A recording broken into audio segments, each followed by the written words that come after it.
అర్థాన్ని పూజ్యశ్రీ చెప్తుంది. ఓం శ్రీకృష్ణ పరబ్రహ్మణే నమః. ద్వామిమౌ పురుషౌ లోకే క్షరక్షర ఏవ చ క్షరః సర్వాణి భూతాని కూటస్థోక్షర ఉచ్యతే. ఈ సమస్త జగతి ఏకస్వరూపము కాగా ఇందులో క్షయించుకో ప్రకృతి, ఎందటికీ నాశనం లేని జీవుడు అని 2 విభాగముల వివరణ ఈ శ్లోకంలో ఇవ్వబడింది.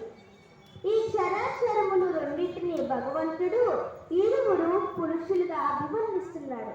ఈ జగతిలోని సకల ప్రాణుల వ్యక్తీకరణము లేక ఉనికి అనిత్యము కనుక అది క్షరమని, ఆయా దేహములందు వెలియు కూటస్థుడై చేతనుడు అక్షరుడని చెప్పబడింది. చరాచరములుగా పిలువబడు 2 పురుషులే అనాథమైన ఈ జగమునందు ప్రసిద్ధులై వెలచి ఉన్నారు. వినాశులైన క్షరుడే సర్వ ప్రాణుల రూపమును ధరించి చరించుచున్నాడు. అవినాశి అయిన అక్షర పురుషుడు కూటస్థుడై స్థితుడై ఈ ప్రాణుల దేహములందు వెలిచి ఉన్నారు.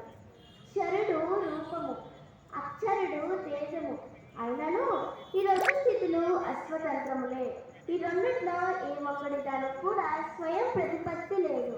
కృష్ణ అర్పణం.